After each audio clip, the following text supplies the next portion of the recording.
साथियों नमस्कार। लंबे समय से अस्वस्थ होने के कारण हम आप लोगों से संवाद स्थापित नहीं कर पा रहे थे।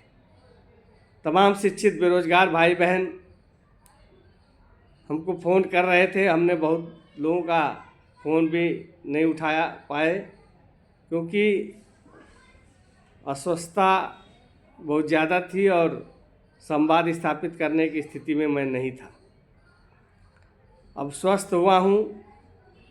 अब नियमित रूप से शासन से पत्राचार करके अपनी जो मांगे हैं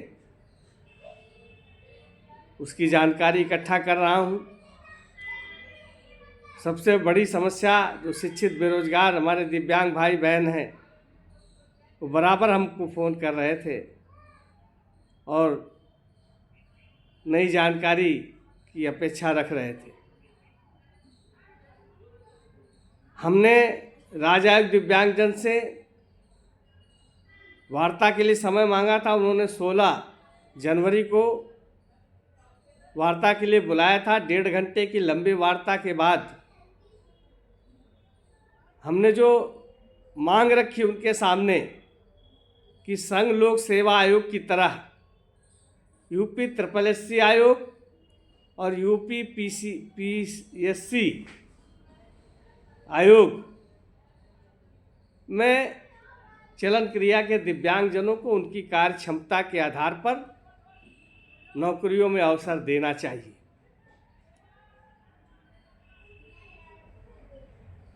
सुप्रीम कोर्ट, हाई कोर्ट बराबर विभागों को, सरकार को डायरेक्शन दे रहा है, दिव्यांगजनों का रिजर्वेशन कोटा पूरा करिए, उनकी क्षमता के आधार पर उनको नौकरी दीजिए। उसके बावजूद भी जो विभागों के अधिकारी हैं वो मूक दर्शक बने बैठे हैं। वो न्याय करने की स्थिति में नहीं है। चलन क्रिया के जो दिव्यांग हैं, शिक्षित बेरोजगार, वो सुसाइड कर रहे हैं। हमारी वेदना है। हमने अपनी पीड़ा को राज्य आयोग दिव्यांगजन के सामने उठाया है। लेखपाल, पिछली लेखपाल भर्तियों में 188 पद खाली रह गए जबकि पात्र दिव्यांग जो है मौजूद थे। सिर्फ इसलिए उनको बाहर कर दिया गया कि आपकी श्रेणियां चिन्हांकित नहीं हैं। हमारी मांग तो ये थी कि आप उनकी क्षमता का आकलन करिए ना। दूसरी बात एक और कहना है कि जो विभागों द्वारा जो श्रेणियां चिन्हांकित की गई हैं उन विभागों में कोई विशेषज्ञ नहीं है जो दिव्यांगता की श्रेणियां चिन्हांकित करके और अपनी रिपोर्ट दे रहे हैं। मनमाने ढंग से श्रेणियों का चिन्हांकन हो रहा है और केवल काल्पनिक है। ये केवल अधिकारियों के मन की सोच है कि ये तो दोनों पैर से है, दोनों हाथ से, ये क्या कर पाएंगे, कुछ नहीं कर सकते हैं। केवल उनकी ये काल्पनिक सोच है। इस सोच को बदलना होगा अधिकारियों को। अरे भाई, आपने अवसर दिया, प्री मेंस एग्जाम हुए, डॉक्यूमेंट वेरिफिकेशन हुआ और उसके बाद आपने कह दिया वो अच्छा मैं काम नहीं कर सकते। किस आधार पर आपने ये बात कही? ये मैंने राज्य आयोग दिव्यांगजन के सामने रखा। वो भी बहुत इन मामलों से व्यथित थे और उन्होंने जो सुझाव हमें दिया है उस पर काम कर रहे हैं।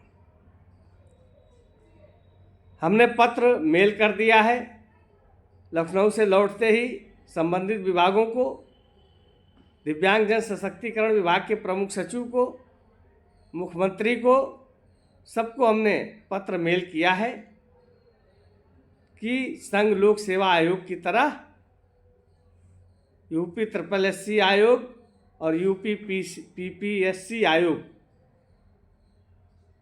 इनकी नौकरियों में चलन क्रिया के सभी श्रेणियों के दिव्यांगजनों को अवसर दिया जाए।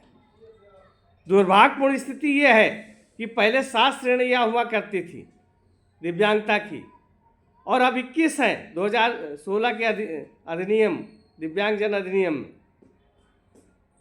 तो जब 21 श्रेणियां हैं तो आप रिजर्वेशन 4% है और श्रेणियां 21 हैं, आप किस किस को नौकरी देंगे? ये मजाक चल रहा है क्या देश के अंदर? कभी रेलवे में बाहर कर दिया जाता है चलन क्रिया के दिव्यांगों को, कभी दूसरे विभागों में चलन क्रिया के दिव्यांगजनों को बाहर कर दिया जाता है। उत्तर प्रदेश के सभी विभागों में लगभग बाहर कर दिया गया है। हम सरकार से पूछना चाहते हैं कि चलन क्रिया के जो BL, BA और अन्य जो दिव्यांगजन हैं वो कहाँ जाएं, कौन सी नौकरी के लिए आवेदन करें, उनकी शिक्षा का महत्व क्या है जब उन्हें नौकरी रोजगार नहीं मिल पा रहा? तो ये बड़ी बड़ी विडंबना है और हम भी व्यथित हैं। लेकिन हम आप सभी लोगों से अपील करना चाहते हैं, ये तो वो शिक्षित बेरोजगार दिव्यांग भाई बहनों की बात है। अभी तमाम ऐसे हमारे दिव्यांग साथी जो अपने अपने विभागों में अधिकारी बैठे हैं, उनके प्रमोशन की बड़ी समस्या है। नौकरियों में पदोन्नत में आरक्षण का लाभ नहीं दिया जा रहा है और उन्हें पदोन्नत से वंचित किया जा रहा है। तो ये तमाम समस्याएं हमने आयोग के सामने रखी हैं और जल्दी ही प्रमुख सचिव दिव्यांगजन, उत्तर प्रदेश के मुख्य सचिव और राज्य मंत्री दिव्यांगजन सशक्तिकरण विभाग नरेंद्र कश्यप से वार्ता के लिए हमने समय मांगा है। हम बात करेंगे उनसे और शिक्षित बेरोजगार जो चलन क्रिया के दिव्यांगजन हैं उनको न्याय दिलाने का प्रयास किया जाए।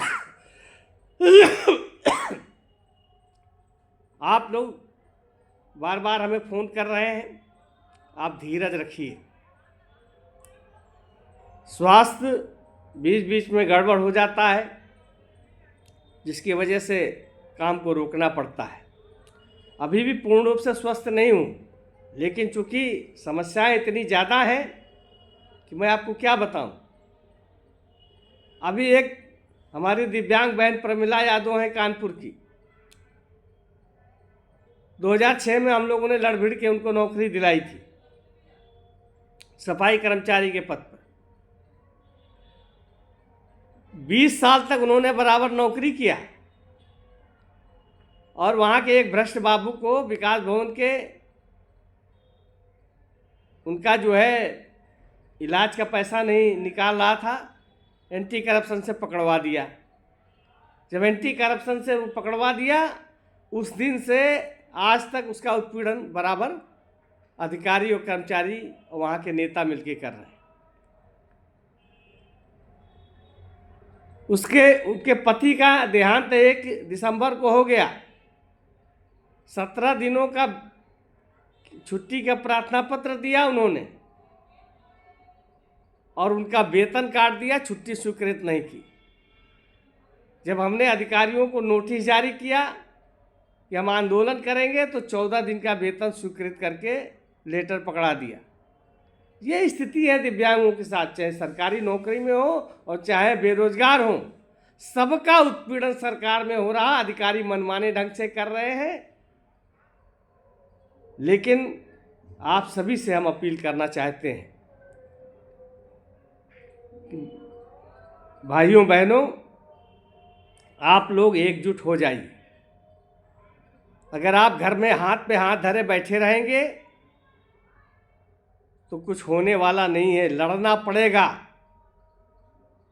अगर आप चाहते हैं कि आपकी जो दिव्यांगता की श्रेणी सभी नौकरियों में शामिल की जाए तो उसके लिए सड़कों पर उतरना पड़ेगा तन मन और धन तीनों से आपको हमें सहयोग करना पड़ेगा, तभी हम इस लड़ाई को लड़ पाएंगे। नहीं तो सारे लोग शिक्षित बेरोजगार होके बैठे रहेंगे, कुछ होने वाला नहीं है सरकार में। मैं इन्हीं शब्दों के साथ अपनी वाणी को विराम दूंगा। जय हिंद, जय भारत।